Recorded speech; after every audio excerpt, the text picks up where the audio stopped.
अस्सलाम वालेकुम नाज़रीन मोहतरम। आज हम जिस टॉपिक पे गुफ्तगू करने जा रहे हैं वो नहायत ही सेंसिटिव टॉपिक है। Being a student, lack of education की वजह से अगर मेरा पॉइंट आपको नहीं पसंद आता तो मेरी रहनुमाई जरूर फरमाइएगा। मे बी मेरा पॉइंट ऑफ व्यू और हो, आपका पॉइंट ऑफ व्यू और हो, लेकिन फर्स्ट ऑफ ऑल आपको बता दें कि ये जो इंसिडेंट्स हुआ है हम इसकी भरपूर मज़ाहमत करते हैं। फलस्तीन के बच्चों पर जो बर्बरियत गिराई गई है, फलस्तीन के लोगों पर जो जुल्म ढाया गया है, हम इसकी भरपूर मज़ाहमत करते हैं। और being a Muslim, being a human, हम फलस्तीन के साथ हैं। अभी देखिए इस वीडियो में हम आपको दिखाएंगे कि फलस्तीन के साथ कौन कौन से मुमालिक खड़े हैं, फलस्तीन को क्या करना चाहिए, फलस्तीन की हिस्ट्री क्या है, बैतुल मुक़द्दस की हिस्ट्री क्या है। आपको इस वीडियो में हम बताएंगे कि ये मामला कहां से उठा, शेख जर्राह से क्यों उठा, क्या हुआ, ये आप इस वीडियो में देख सकेंगे। So let's begin.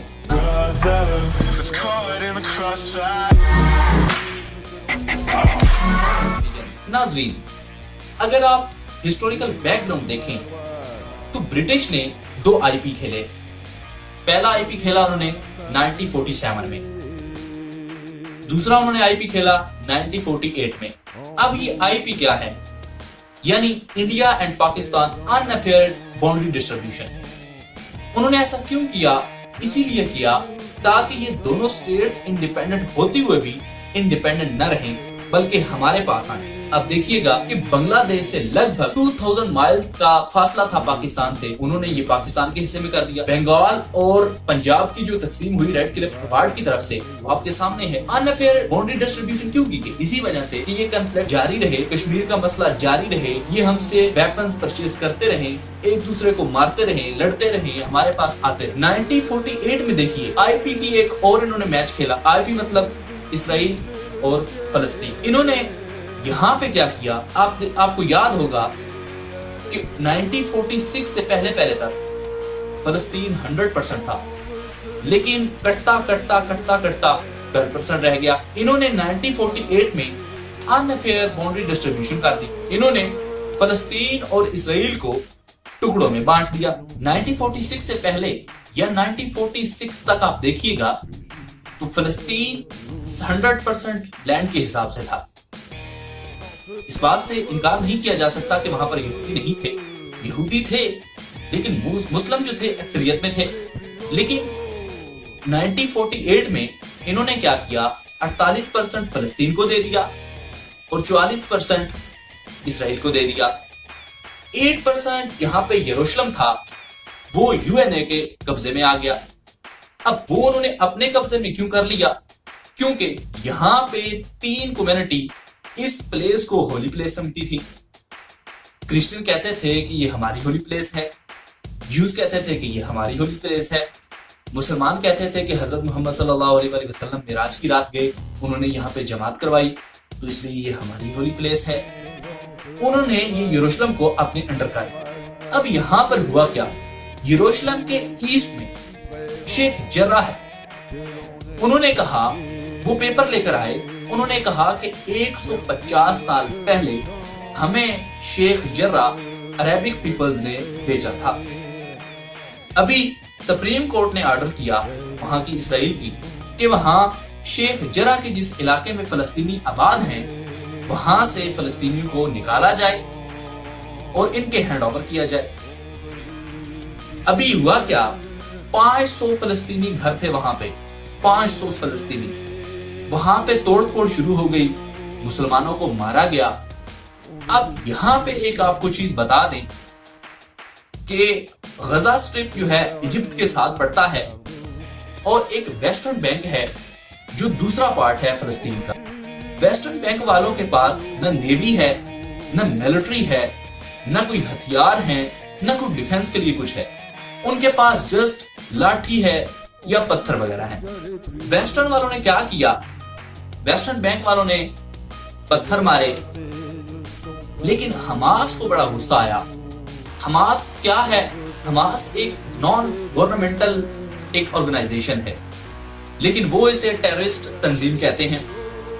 उन्होंने वहां से गजा स्ट्रिप से वेस्टर्न पर यानी इसराइल पर उन्होंने बम मारे, मिसाइल गिराए, जिससे उनका डिफेंस सिस्टम एक्टिव हो गया और रडार ने उन्हें कैप्चर किया और कुछ एटमी जो मिसाइल थे वो ही जाकर गिरे। आपको बता दें कि हमास के पास जो मिसाइल है वो लगभग 3 लाख रुपए का है। अभी उन्होंने अपग्रेड किया है जिसे वो कासम मिसाइल कहते हैं, लेकिन वो लगभग 3 लाख का मिसाइल है। अब इतनी सस्ती टेक्नोलॉजी कैसे इसराइल पर वर्क कर सकती है? मुमकिन है कि आप मेरी बात से इत्तेफाक ना करें, लेकिन जो इसराइल का डिफेंस सिस्टम है वो इसको आसानी से कवर कर सकता है। अब उन्होंने इसका तोड़ निकाला। उन्होंने कहा कि ये 1, 2, 4, 5, 10, 12 को तो रेडार कैप्चर कर सकता है, लेकिन 200, 300 मिसाइल को कैप्चर नहीं कर सकता। उन्होंने 200, 300 मिसाइल कभी सोचा, लेकिन फिर वही बात आ जाती है कि उनका बहुत अच्छा डिफेंस सिस्टम है। तो हुआ यहां पे क्या कि उन्होंने मिसाइल मारे, लेकिन इसराइल ने जवाबन, फिर आपको पता है कि आपने वीडियो देखी होगी कि अल-जज़ायर को कैसे तबाह किया। अगर वार की बात की जाए या OIC की बात की जाए, मुस्लिम ममालिक की बात की जाए, तो ये क्यों हाथ पर हाथ धरे बैठे हैं? आपको पहली बात ये बता दें कि UNO में जो मीटिंग्स होती हैं, जिसे सिक्योरिटी काउंसिल मीटिंग्स कहते हैं, उनमें 15 अरकान होते हैं, जो 5 परमानेंट होते हैं और 10 जो होते हैं वो चेंज होते रहते हैं। उसमें से अगर एक रुकन भी, एक बंदा भी, फर्द वाहिद, एक मुल्क भी वीटो ले ले, इख्तिलाफ राय करे, तो वो फैसला नहीं हो सकता। अभी मसला ये है कि अगर UNO में जाता है, वो वीटो ले लेते हैं, तभी मसला वहीं फंसा रहता है। ये इंटरनेशनल क्रिमिनल लॉ में लेकर गए हैं केस, वहां देखें क्या बनता है। हमारे पाकिस्तान के लोग, हमारे वजीर खारजा, हमारे वजीर आजम तुर्की के साथ कनेक्ट है, लेकिन फिर बात वही आ जाती है कि तुर्की की भी, आपको बता दें कि तुर्की की भी वहां पे इन्वेस्टमेंट है और इसराइल की भी इन्वेस्टमेंट, यहां पे कंपनीज लॉन्च हुई हैं। अब इंडिया ने पहले तो उनके साथ कहा था कि हम आपका साथ देंगे, लेकिन अभी इंडिया भी पीछे हट गया, इसराइल के पीछे हट गया। अब इंडिया ने भी कहा कि मैं इसराइल का साथ नहीं दे सकता, क्योंकि अगर इंडिया इसराइल का साथ देता है तो पाकिस्तान फलस्तीन का साथ देता है, तो पाकिस्तान और इंडिया की भी एक जंग छिड़ जाएगी। तो इंडिया ये नहीं चाहता और ना ही पाकिस्तान ये चाहता है। और इंडिया को सुना जा रहा है कि इंडिया को ऊपर से भी प्रेशर है, यानी चाइना से। तो बात ये है कि इसका कोई जंगी हल नहीं है। अगर आप मेरे पॉइंट ऑफ व्यू से देखें, मुझसे पूछें कि व्हाट शुड बी डन, तो मैं कहूंगा कि वार is not a solution of this matter. तो मसला ये है, क्योंकि हम वार भी करके देख चुके हैं। अगर आपको याद हो, 1948 में एक वार हुई है जिसमें फलस्तीन ने अपना आधा हिस्सा खो दिया। 1967 में एक वार हुई है, फलस्तीन ने अपना आधे से और ज्यादा हिस्सा खो दिया। 1982 में वार होती है, तो उसमें जस्ट हमारे पास, हम मुसलमानों के पास, यानी फलस्तीन के पास 12% हिस्सा बचता है लैंड का। तो बात करने का मकसद ये है कि अभी टाइम नहीं है हमारे पास। अभी हम मुसलमानों को स्ट्रगल की जरूरत है, अभी हम मुसलमानों को एजुकेशन की जरूरत है, अभी हम मुसलमानों को टेक्निकल एजुकेशन की जरूरत है।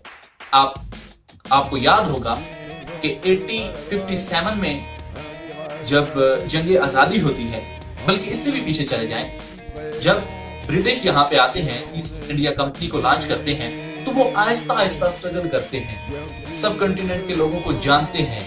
फिर क्या करते हैं, बांग्लादेश से स्टार्ट होते हैं, पंजाब, सब कुछ वो अपने अंडर ऑक्युपाइड कर लेते हैं। अभी जरूरत इस अमर की है कि हम मुसलमानों को एजुकेशन हासिल करनी होगी। अभी जैसे जंग आजादी हुई 57 में, तो सर सैयद अहमद खान ने यही कहा था कि you are not able for the war. अभी आप स्टडी करें, वेस्टर्न एजुकेशन को समझें, इंग्लिश को समझें, उनकी बुक को ट्रांसलेट करें, तब जाके वार करें, तब जाके आपको एक पीस ऑफ लैंड मिलेगा। लेकिन मुसलमानों ने सर सैयद अहमद खान की न सुनी, उन्होंने जंग की और नतीजा आपके सामने। फिर क्या हुआ, फिर वही लोग जिन्होंने जंग की थी वो सर सैयद अहमद खान के नक्शे पे चलने लगे। और फिर एक वक्त ऐसा आया कि लॉन्ग टर्म लीडरशिप की वजह से हमें जो है आजादी मिली। इसमें बहुत सारे लीडरान आए जिन्होंने मुस्लिम उम्मत को जगाया, मुस्लिम उम्मत को साथ लेकर चले, और आज अल्हम्दुलिल्लाह हम एक इंडिपेंडेंट स्टेट में बैठे हैं। तो स्ट्रगल यहाँ पे है। अगर आपने देखना है, आपने स्ट्रगल करनी है, तो आप अपनी एजुकेशन को देखिए। और first of all We should be together. We should be together. We should be together.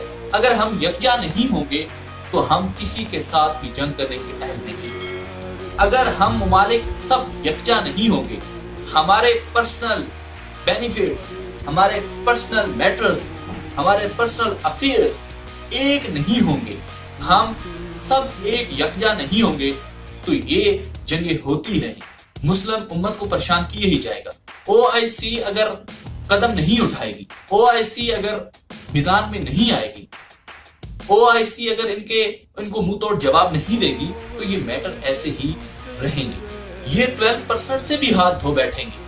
تو بات کرنے کا مقصد یہ تھا کہ we are not able for the war on this time. Firstly, we should be together. We should gain the knowledge. We should gain the education. We should gain the technical education. After that, we are able for war.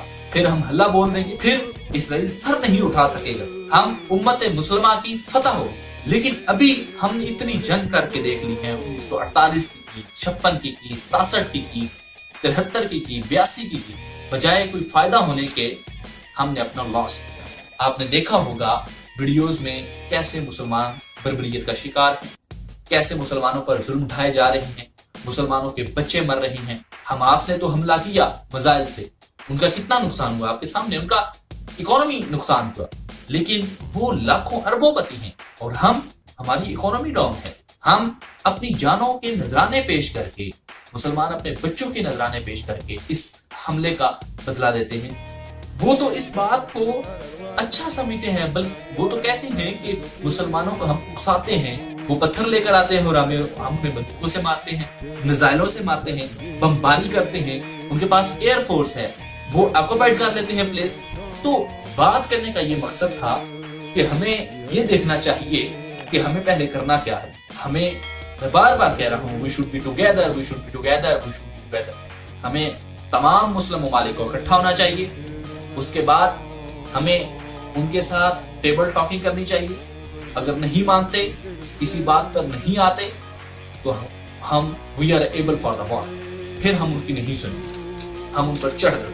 ہاں, اگر فلسطین ایک لڑتا رہے, ہم face بک پہ یہ کہیں کہ we stand for you, this is a hypocritically, یہ ایک منافقانہ تھنگ ہے.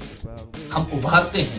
ہمیں یہ چاہیے کہ ہم خود بھی ایجوکیشنلی پریپیئر ہوں. اس کے بعد ہم مسلم امت سے یکجا ہو کر, ایک ہو کر, ہم ایک دوسرے کا بازو بن کر اس میٹر کو سلجھائیں. اگر آپ ہسٹری میں دیکھیں تو یہی یہودی تھے جن کو بند کمروں میں بند کر کے ان پر ٹیئر گیس چلائی جاتی اور یہ تڑپتے رہتے. یہی یہودی تھے.